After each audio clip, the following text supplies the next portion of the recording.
Started.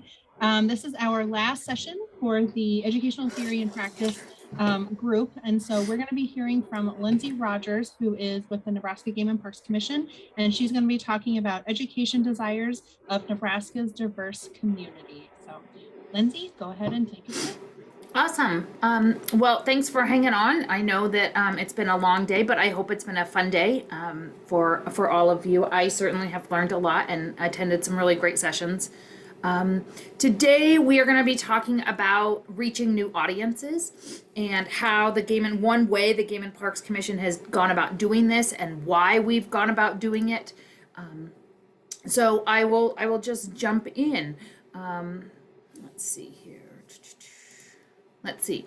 So in January of 2020, so about 2 years ago, the Game and Parks Commission adopted our education strategic plan. So this plan is called the Focus on Education. It's kind of my reference guide that I go to a lot for how we as an agency, Game and Parks Commission, plan to move forward and progress and develop new education and grow education throughout our agency.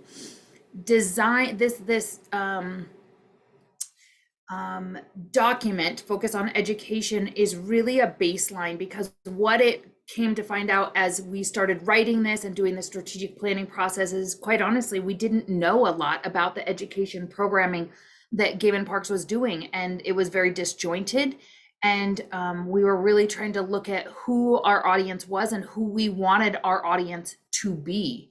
So a big part of Focus on Education strategic plan was to determine who our current audience is, determine who we want our future audience to be, and then really figure out what new audiences wanted from the Game and Parks Commission.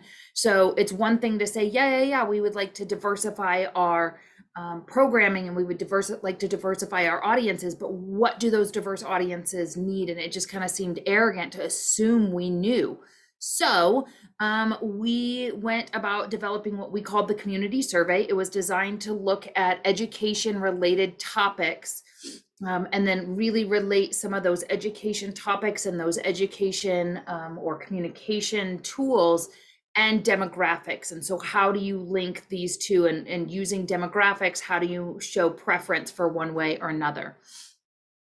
We designed this and then we translated it. So we paid a translator to translate it into Spanish, Vietnamese, and Mandarin Chinese. Why those three, you ask? Because at the time, those were the three or four, I guess, highest spoken languages in the state of Nebraska. So obviously English, Spanish is the second most spoken language, and then Vietnamese. When it came to Mandarin Chinese, it was the fourth most popular. Today, it would likely be Arabic or Karen, but even just, a year ago, that's how fast things are changing in the state of Nebraska.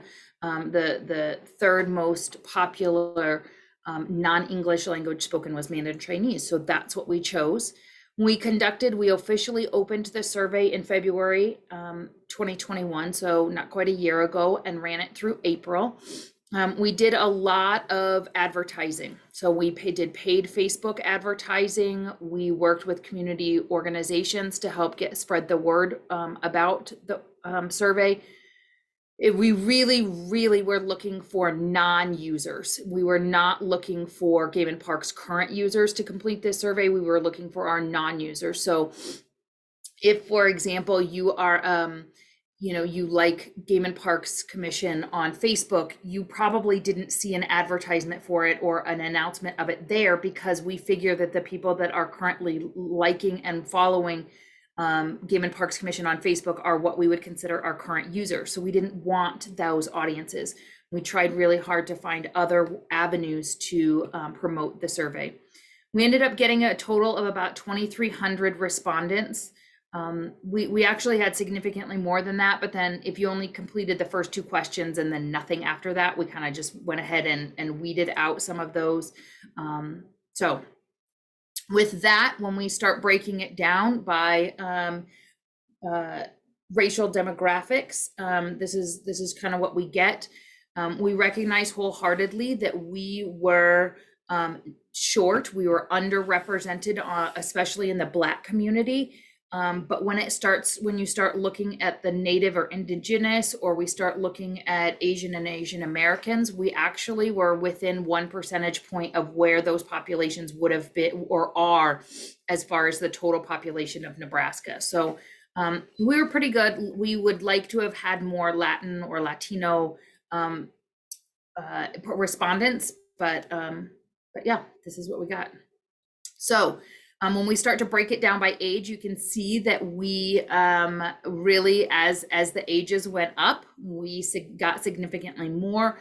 We started at 19 because, as you all likely know, 19 is the age of adulthood in Nebraska, and so that's what we went with is age of, or excuse me, 19, and so that's where we started out. I would like to get more respondents, and part of what we are in the process of doing right now is going back to some of these audiences and saying, okay, we'd like to drill down a little bit farther. And certainly in some of those audiences, like the 19 to 24-year-olds, we'd like to dig down a little bit deeper in that. When we look at male, female, it wasn't quite equal, but it wasn't terribly far off. Interestingly enough, you'll notice that on all of these options, we have a prefer not to answer option. And we did that because we wanted to make sure that anybody and everyone felt comfortable filling out the survey. I should point out that we also had options for transgender individuals to opt, but we really had like one person. And so it really just didn't become statistically significant enough to include that one individual, but we did have that option available. We tried to be as open as we could. When we start to look at urban and rural, to me, this is a really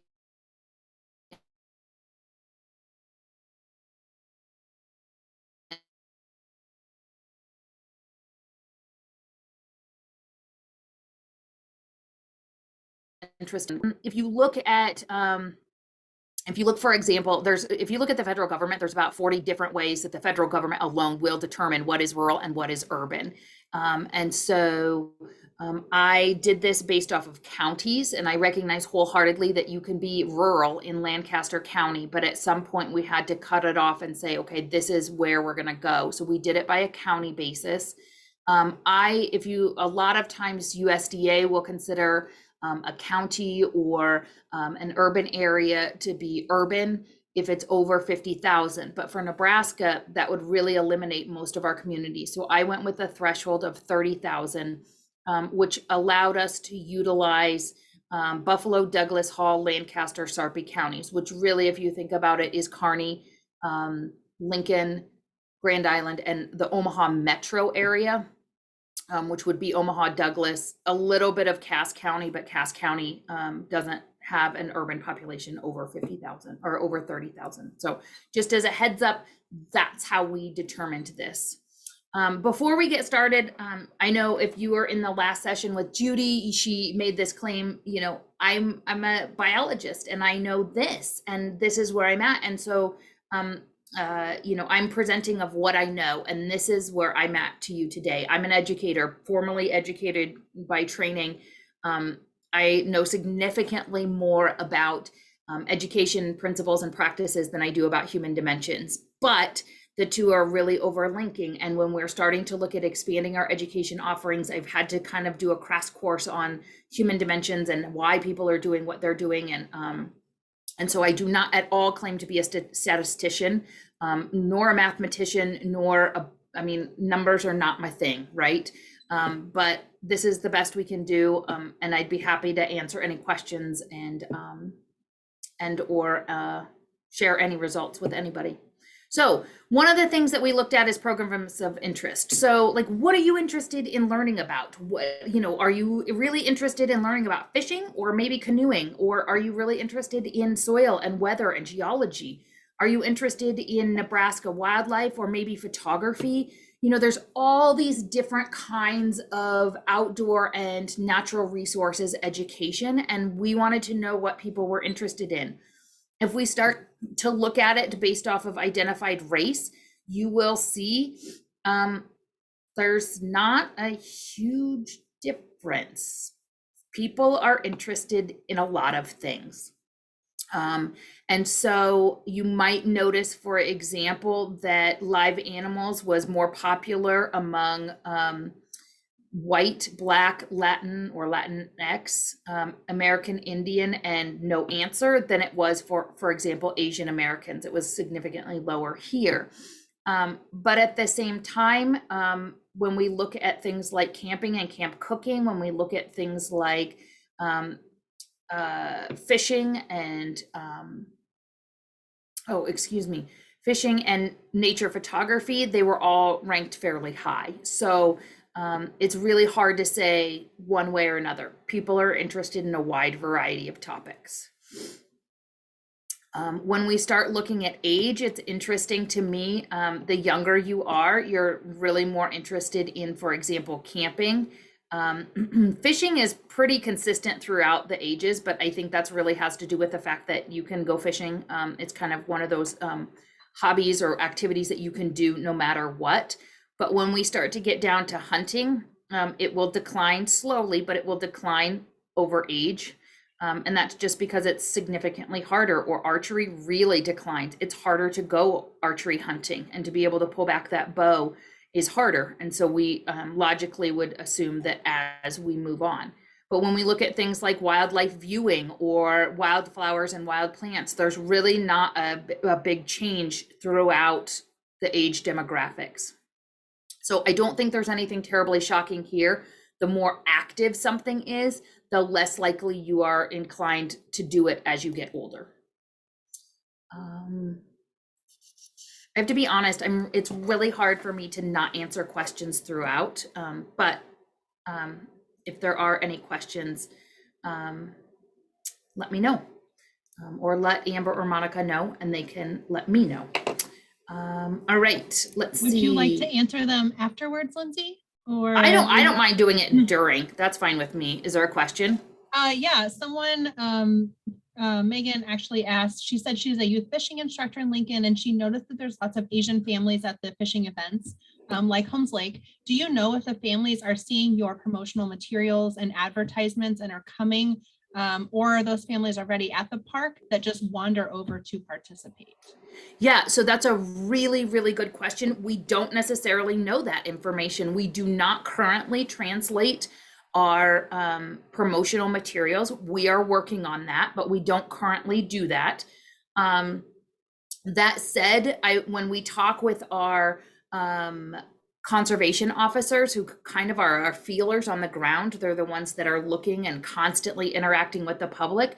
We do know that fishing is a historically popular activity with Asian and Asian American, the Asian and Asian American communities. So it is not terribly surprising. If I had to venture a guess, I would say that from a youth fishing program or the family fishing nights, it's probably word of mouth that is where that is spreading. So yes, good question. I hope I answered it. All right, so when we look at gender and what topics are more preferred, we see female is in blue and male is in orange. So to me, I don't think it's very shocking to think that fishing here and hunting here are more popular with males than they are females. That doesn't at all mean that there are not plenty of females that are interested and actually participating in these programs. It just means that there is a higher proportion. Yet when we look at live animals, wildflowers, and wild plants, when we look at camping and camp cooking, we see, and also wildlife viewing, we see that a lot more people are, females are interested in those topics. The rest of them are kind of 50-50. You know, there's not a huge difference, for example, in archery, right? Or there's not a huge difference in water, soil, weather, geology. So yeah, I don't want to go too fast because I know that there's a lot of information in these graphs, but do know that I can and will share this with anybody that's interested, and then also know that we are recording this so you can rewatch it at another time. Okay, so program type. So what kind of program? Like, we know what topic now people are interested in, but what type of program? So we're looking at either in-person, online, or self-guided. In-person is a program where you as a consumer or as a participant are at the facility or at the event, and there is in this case, a Game and Parks, or there is an educator of some sort there leading the program. Online is obviously an online program, whether that be a webinar or a virtual workshop. And then self-guided would be something whereby you receive an educational packet and you guide yourself through that education, or it's a situation where you go to a nature center or you are on a guided hike where there's interpretive signage that every so often you stop. It's something where you're still learning and still being provided some sort of education, but you're doing it on your own without an individual guiding you. So thankfully, in-person is still really popular, because I think none of us really ever thought that in-person would go away entirely. It's first of all, it's really popular. Why? It's really effective, right? So we know as educators that we are more effective when we can look at somebody in person, we can see their reaction, we can talk with them, we can have more of a dynamic. So for me, that's really good. During a pandemic, we need to know, is online still working? And the truth is that, yeah, people are actually really okay with online. We're seeing 40 to 50%, generally speaking, 40 to 60% of people are good with online learning. And then self-guided. So when we start to look at these different identified races, we don't generally see huge disparities. It's interestingly enough that individuals in the Black community would prefer either in-person or self-guided as opposed to online, versus Asian Americans would prefer that online as opposed to in-person or self-guided. But again, when we look at this and we kind of average things out, we're looking at between online and self-guided. Most all of them are somewhere between the 35 and 60%. So we're not talking huge swings here. When we look at age, again, in-person is most popular, which is great. Interestingly enough, younger individuals are more interested in self-guided, and that starts to flip around as we start to see more older individuals or older Nebraskans. So yeah, I think that's interesting. I really like seeing the 65 plus group be interested in online learning. I think 10 years ago, if you would have asked older Americans or older Nebraskans to log on or join a webinar, I don't think that would have necessarily been in their comfort zone. But here we are today, and it's easily something that they can do and will do. Identified gender, again, in person is more popular, and then there's really not much different. We're talking less than a 10%, or excuse me, 10-point difference between online and self-guided. So really not much of a difference there. And then rural versus urban. I was curious to see if there would be one type or other that was more interested in one versus the other. And there's not really. In person is clearly more popular. And then really when we get down to online and self-guided, it's the same. So there's really not much of a difference between a rural and an urban setting. Okay, so contact preference. Somebody asked the question before, are we sure that they're getting the information? And the answer is no, but we needed to know what is the best way to contact different demographic groups to ensure that they are getting our information, whether that be promotion of a program or the actual content of the program, or I will say this, the Fish and Wildlife Education Division within Game and Parks Commission, really has amped up our social media, whether that be Facebook or Instagram, and have found great success in being able to educate through these mediums. So how do we best communicate with different audiences? So email is king, which is shocking to me, to be honest with you. I really thought that email would start to decline, but it hasn't. It's still incredibly popular, followed by Facebook. So the two best ways, regardless of identified race, to get a hold of people is email and Facebook, followed by TV, which is interesting, and we'll look at that a little bit more when we get into the rural and urban divide. We really don't see any. Instagram is probably the next biggest one. At first, we did not have these broken out. We just said social media, and then it became very evident that we can't do that, because as we look forward, we need to break out Facebook, Twitter, Instagram, Snapchat, all the different types of social media. And I know there's more being developed as we speak. So really, in a lot of ways, we are behind the curve already on this. But interestingly enough, Facebook and email are our biggest ones. When we start to look at age, again, email and Facebook are biggest, but we can start to see with younger audiences, Instagram is significantly higher, and Instagram just declines right down the age groups.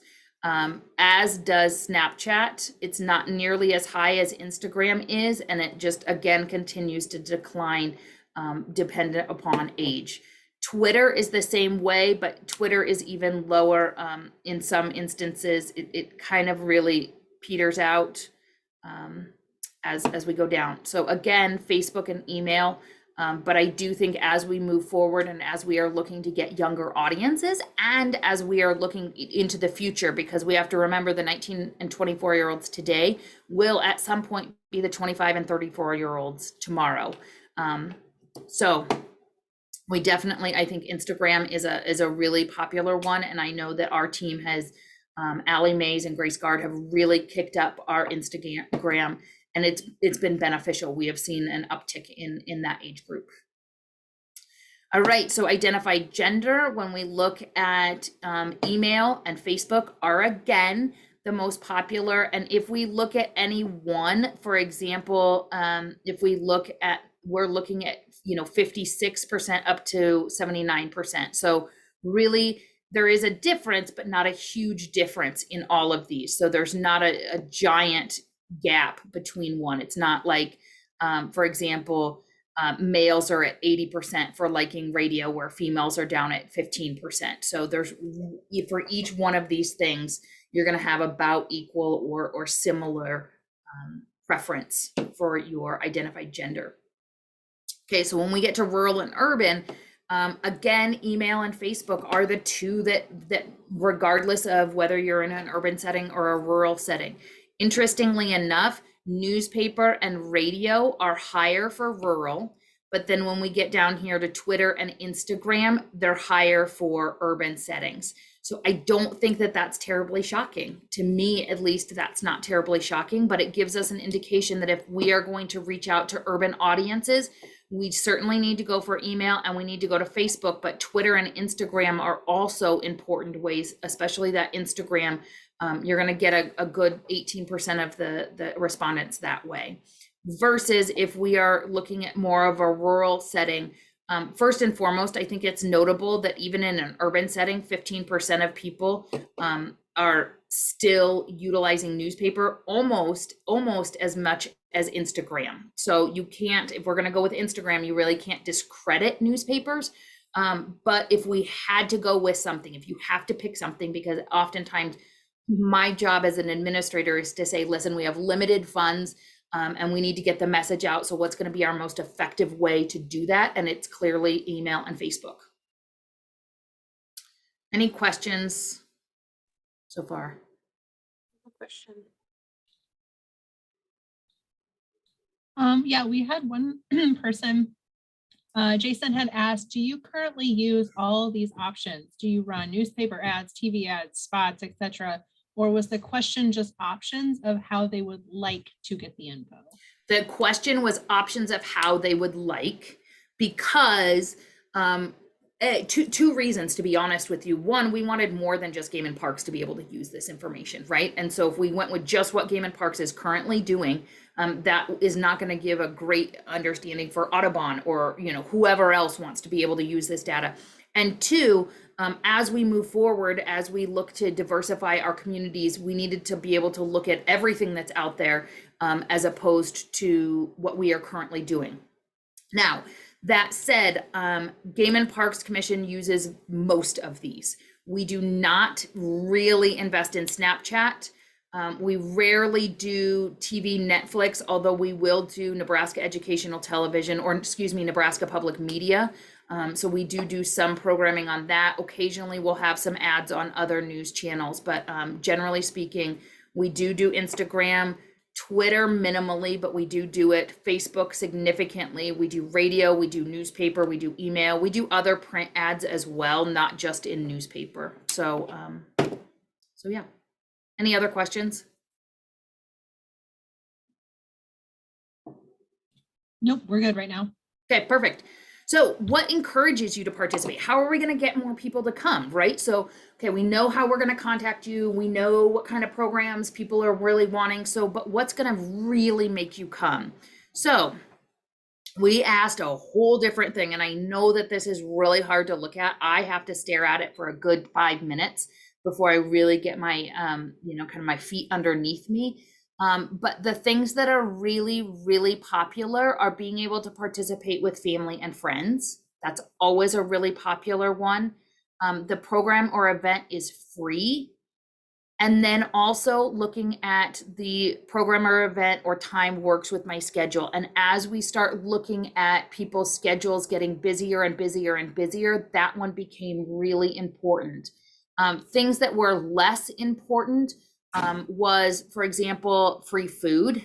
Sometimes I'm always like, well, maybe if we had free food, but that, I mean, certainly is not going to hurt, but it's not a reason people will go or choose not to go. And then the program or event offers free giveaways. So those were really, it's more important that the topic is right on, the program date or event works with scheduling, it's free, and it's with families. So, or free, or I guess I should say free or priced right. And so those things are more important than, for example, that free stuff that you might get with that. Again, when we start looking at identified race, yep, I broke it out to be a little bit easier. So this is, anyway, it's just another way of looking at it based off of race. It is more important, for example, for Black community and the Latinx community to be able to participate with family and friends than it is, for example, with American Indian or Indigenous or white. And so it's not, again, saying that those aren't important to those groups. It's just saying it's more important based off of our results for the Black and Latinx communities. Just like the program or event is close to home is more important for Black and white as opposed to Latinx. So when we start looking at these, the program or event is free or priced right, it's pretty similar regardless of what your identified race is. When we start to look at based off of age, the ability to participate with family or friends is really, really important for younger individuals, and it gets less important as you get older. The program or event is priced right or it is free is again more important for younger individuals than it is for older individuals. Generally speaking, this is not always the case, but generally speaking, older individuals have more disposable income. So the event or being priced right or less expensive or being free is oftentimes less important to these individuals. On the other hand, when we say the program or event is close to home, that is more important for as you get older. And the program or event, let's see, the program or event works with my schedule. Again, we see down here with the 65 plus that, it's about 40%. That's really important. When we look here at the younger individuals, we're well over 50%. And so it is more important, but the schedules are oftentimes more busy at that point in someone's life. When we look at gender, there is some differences. For example, the ability to participate with family and friends is more important with females, as is it's priced right or it's free. And yet when we start looking, the program or event is close to home, we're very much similar in that regard. So we can see the other thing to look at here is that there are more factors that go into the decision-making process for a female than there are for a male. And so a female is going to look not necessarily just at the ability to participate with family or friends, but they're going to also look at the price of the event, how close it is to home, does it work in the schedule, desire to learn more about the topic. And as we know from a lot of families, and this is not necessarily true for couples or individuals, but when we look at families, oftentimes it is the female of the household that is making the decision as to what happens on the weekends and where people go. So it is important that we take all of these things into consideration. So this one, I'm not gonna lie, I threw in there because I've always been curious. In 2003, the Nebraska Alliance for Conservation and Environment Education, NACE, did a survey that looked at Nebraska individuals' behaviors and attitudes towards conservation and environmental education. And so this kind of is a play off of that, of where are we at? How important do people think conservation education is? And interestingly enough, it really doesn't matter on your identified race. We are all within 8 to 9, really within about 1 point.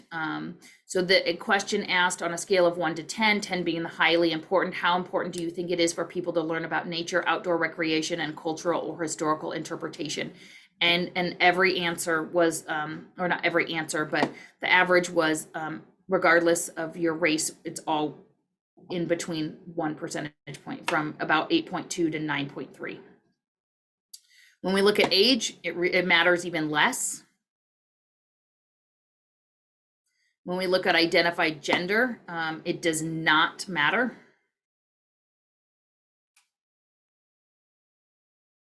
And when we look at rural to urban, it really doesn't matter either. And so it's interestingly enough that no matter how you look at it, Nebraskans think that conservation and environment education, outdoor recreation, historical and cultural interpretation is important. And I think that's a big take-home message today, that Nebraskans think that this is important. And so it is important for all organizations that have something to do with this type of education to really promote that and say, listen, y'all want this, and here we are, we're providing this for you. So I'm sure I ended a little early. I don't even know what time it is, but what questions? Yes. Yeah, we got about 7 minutes, so you're good. Okay, so I'm not that bad, right? No. What questions do people have? We don't have any in the thing right now, but I'm sure they're just processing and thinking. So I guess my question is, where do you go from here now? Like, you have all this really good data, and what changes will be made? How will this help in the future? Yeah, so I'm going to speak strictly on a Game and Parks perspective, because we hope that other organizations will use this data. It's there. We put a disclaimer at the front of the survey that said that Game and Parks will share this information not with, for sale vendors and whatnot, but we will share it with our conservation partners, because this data is important for everybody. So first and foremost, happy to share with other people. But from a Game and Parks perspective, a couple things. We are working very hard on our diversity, equity, and inclusion efforts at the Game and Parks Commission. We have a work group that we have established. And one of the biggest things that we are trying to do right now is translate. So we have started translating our hunt guides into Spanish, and we will continue to do that, but we're trying really hard to translate some other things into multiple languages. So we are working with the University of Nebraska-Lincoln's translation services to be able to get some more publications, whether it be our park guides or, for example, our hunt and fish guides. We want to make sure that everybody knows, if we want people to follow rules and regulations, we need to make sure people understand those rules and regulations, and we need to make sure that the information is written in a way that is accessible to everyone. But beyond that, from an education standpoint, in the Fish and Wildlife Education Division, we are also starting to translate activities slowly, but we are starting to translate activities. We are also working, and this is at least from a Game and Parks perspective, where diversity, equity, and inclusion and education overlap. And so we are trying really hard to be able to reach out to different, either not served, so groups that we have not currently served or historically served, or underserved audiences, and reach out and start developing some of those relationships. I know Renee this morning talked about building those relationships, and it's a long, slow process, but Game and Parks is in the process of doing that with other organizations. And then just making sure that as we plan programming and as we plan events, we are not coming with the idea of, hey, we've got this program, do you want it? But coming with hey, we have educators and we are passionate about sharing our knowledge. How works best for you to share this knowledge? So is it a program where, are you interested in going kayaking? And if you are, how or why do you want to go kayaking? And how can we make sure that our programs are meeting the needs of individuals and different communities, as opposed to expecting communities to come to us? Someone asked, are there or will there be intentional efforts to hire bilingual educators, resource professionals, etc.? Yeah, so we are talking a lot about what our next step is when it comes to hiring. I would love to have a diversity education coordinator. I would love to have educators that are very specific to work with different user groups. We as a state agency are limited. I don't think a lot of people know this, but we are limited. We can have all the money in the world, but the state legislature is what gives us permission to hire or have more positions, right? And so right now we do not have any vacant education positions, and so we can't just hire somebody.